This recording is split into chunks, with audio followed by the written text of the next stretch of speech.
Agency. তো এই ক্ষেত্রে অনেক প্রবাসী মেসেজ দেন বা ফোন করেন যে জানতে চান যে যেহেতু কুয়েত গভর্নমেন্ট একটা সুযোগ দিয়েছে জুলাই মাসে যে যারা 20 নম্বর খাদেম থেকে শোন হয়েছেন এই সুবিধাটা প্রায় 55,000 প্রবাসী নিয়েছেন। এর মধ্যে বাংলাদেশি, ইন্ডিয়ান, নেপাল, শ্রীলঙ্কান প্রবাসীরাও নিয়েছেন। তো এই ক্ষেত্রে অনেক প্রবাসীরা তাদের মোবাইল আইডিতে সিভিল আইডির প্রথম পেজ আসছে, কিন্তু পিছনের যে ব্যাক পেজের যে ঠিকানার ওটা আসে নাই, যেটাকে আনওয়ান বলে আর কি, আরবিতে আনওয়ান বলে বা বাংলায় যে ঠিকানা। তো এটা সম্পন্ন না হলেও তো না হলেও তখন যতক্ষণ সম্পন্ন হবে ততক্ষণ আপনার যে সিভিল আইডি যে কার্ডটা ওই কার্ডটা হয় না। তো এই ক্ষেত্রে অনেকে জিজ্ঞেস করেন যে আমার যেহেতু আনওয়ান হয় নাই আমি দেশে যেতে আসতে পারবো কিনা। হ্যাঁ পারবেন, এই ক্ষেত্রে আপনার কোনো সমস্যা হবে না। আপনার মোবাইলের মধ্যে যে মোবাইল আইডি থাকলে ফার্স্ট পেজ যদি তারা দেখতে চায় প্রথম পেজটা দেখালেও তারা মানে আপনার যেতে এবং আসতে সমস্যা হবে না। আমি আসলে বিস্তারিত বলি। বিষয়টা হচ্ছে এরকম, যারাই আসলে অ্যাড্রেস সমস্যায় পড়তেছেন, সিভিল আইডিতে যাদের অ্যাড্রেসের সমস্যা ছিল, তারা আসলে আপনাদের মোবাইল আইডি চালু করে আপনারা চাইলেই দেশে যেতে আসতে পারবেন। এক্ষেত্রে কোনো সমস্যা নেই, আপনাকে এয়ারপোর্ট কোনো ধরনের কোনো ঝামেলা করবে না। আপনি নিশ্চিন্তে মানে আপনি দেশে যেতে আসতে পারবেন। বাট এটা কইরা যাইতে পারলে সবথেকে বেটার, কেননা এটা যদি আপনি দীর্ঘদিন না করে রাখেন, কারণ আমরা সফরে গেলে, দেশে গেলে সাধারণত দেখা যায় 3 মাস 4 মাস বা 5 মাস লং টাইমের জন্য যায়। তো সেক্ষেত্রে আসলে জরিমানা আসার একটা সম্ভাবনা থাকতে পারে। আর বিশেষ করে যারা নাকামাদারি, যাদের অ্যাড্রেসের সমস্যা বা অ্যাড্রেস ক্যান্সেল হয়েছে, তারা 1 মাসের মধ্যে যদি অ্যাড্রেসটি আপডেট না করে পরবর্তীতে তাদের জরিমানা আসে। তো তবে কারো যদি এমার্জেন্সি দেশে যাওয়ার থাকে, তার নিশ্চিন্তে টিকিট কেটে আপনার অ্যাড্রেসের সমস্যা থাকলেও আপনারা দেশে সফরে যেতে পারবেন, আসতে পারবেন। এক্ষেত্রে শুধুমাত্র আপনাকে অবশ্যই মোবাইল আইডিটি চালু থাকতে হবে।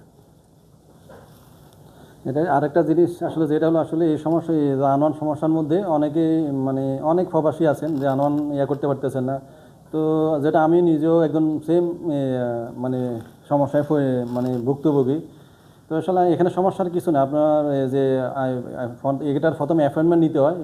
এটার জন্য অ্যাপয়েন্টমেন্ট আসলে দিনে তেমন একটা পাওয়া যায় না, আমি অনেক চেষ্টা করছি, মানে ফুলফিল দেখায়। তো এক্ষেত্রে আপনি যদি রাতে 12টার সময় আপনার শাহি ল্যাবস থেকে 12টা থেকে 12টা 5-এর মধ্যে মানে 12টার শুরু থেকে আপনি শাহি ল্যাবসে ঢুকবেন। যদি দেখেন প্রত্যেকদিন দেখবেন, যেহেতু আপনার অ্যাপয়েন্টমেন্ট দরকার, ইনশাল্লাহ পাবেন। আমিও অনেকবার মানে পেয়েছি অ্যাপয়েন্টমেন্ট, নিতে সক্ষম হয়েছি। তো অনেকে বলে যে কি আমি অ্যাপয়েন্টমেন্ট নিতে পারি না বা নিতে জানি না। এটা একদম সহজ, এখানে যেহেতু ইংরেজি, তো আমি এখানে কোনো কিছু টাইপও করতে হয় না। জাস্ট আপনার শাহি ল্যাবসের মধ্যে একদম সবার নিচে আছে যে সিভিল আইডির যে ফাংশনটা, ওইখানে কি মোবাইল ফাংশানে যাওয়ার পরে আপনার জাস্ট চেঞ্জ অ্যাড্রেসে ক্লিক করলে আপনার আসে, ওইখানে 6-7টা অ্যাড্রেস থাকে, মানে অফিস আছে। আপনার যেটা পছন্দ, যে অফিসটা আপনার কাছাকাছি হয় অফিসটা সিলেক্ট করবেন। এরপরে টাইমিং আসে, কোন টাইমের মধ্যে তারা আছে শিডিউল খালি আছে, ওইটা সিলেক্ট করলে শেষ হয়ে যায় অ্যাপয়েন্টমেন্ট। তো আপনি সহজে অ্যাপয়েন্টমেন্ট নিতে পারেন। এই ক্ষেত্রে আপনার দালাল বা কারো দরকার নেই। এমনি যদি আপনি কারো বন্ধুবান্ধব থাকলে এক হিসাব, আর যদি না থাকলে আপনার এটার জন্য অনেকে শুনছি টাকা নেয়, এখন আবার আনওয়ানের জন্য টাকা নেয়। এখন আসলে যে মানে আমরা যেটা শুনি আর কি, আনওয়ানের জন্য যে টাকা নেয়, অনেক প্রবাসীটা বেতনও পায় না। এখানে যারা নর্মালি ক্লিনিংয়ে বা যাতে কাজ করেন 75 দিনের বেতন হয়, তার থেকে বেশি এটা আনওয়ানটা পরিবর্তন করতে তারা টাকা নেয়। কিন্তু এটা এমন না যে গভর্নমেন্টের কোনো ফি আছে, কোনো গভর্নমেন্টের ফি নাই। আপনার কাছে যদি যে আনওয়ানের যে কাগজপত্রগুলো, বাসার যে আখত, যে ওইটার কপি, এবং যার নামে যে ভাড়া নিছে ফ্ল্যাট বা বাসা, তার সিভিল আইডি, তার সে যে রেন্ট পরিশোধ করছে সেটার রিসিট কপি, এবং আরেকটা হলো আপনার যে ওই রুমে যে থাকেন একটা ফর্ম আছে, ওই ফর্মটা, জাস্ট এই 4টা কাগজ এবং ছবি, এইগুলো থাকলে আপনি নিজে যান, এখানে নিজে যাইতে হয়, দালাল দরকার হয় না, আপনি নিজে যান। অ্যাপয়েন্টমেন্ট তো টাকা লাগে না যেহেতু আপনি। এটার ক্ষেত্রে আসলে মানে আপনার অ্যাড্রেস আপডেটের জন্য যে পেপারগুলো, ওই পেপারগুলো যদি আপনি ঠিকমতো সংগ্রহ করতে পারেন, তাহলে আসলে আপনি অ্যাপয়েন্টমেন্ট নিয়ে গেলে আর কোনো ধরনের কোনো ধরতে হবে না। আপনি নিজেই আসলে আপডেট করতে পারবেন। চেষ্টা করবেন আসলে নিজে সঠিক পেপারগুলো নিয়ে নিজে যাওয়ার জন্য, কেননা আপনি যদি কারো মাধ্যমে করেন, কোনো লোকের মারফতে, দুঃখিত আসলে, তো সেক্ষেত্রে হবে কি, আপনার দেখা গেছে ওই অ্যাড্রেসটা আগামী 2 মাস পরে যে আবার ক্যান্সেল হয়ে যাবে না, বা 4 মাস পরে যে ক্যান্সেল হবে না, এটার কিন্তু কোনো গ্যারান্টি থাকে না। তো এই জন্য চেষ্টা করবেন এই পেপারগুলো, যে ডকুমেন্টগুলো আছে, অনেকগুলো ডকুমেন্টের কথা হয়তো বা ভাই বলে নাই, তো এই সবগুলো ডকুমেন্ট, যে ডকুমেন্টগুলো লাগে আসলে আপনারা জেনে নেবেন।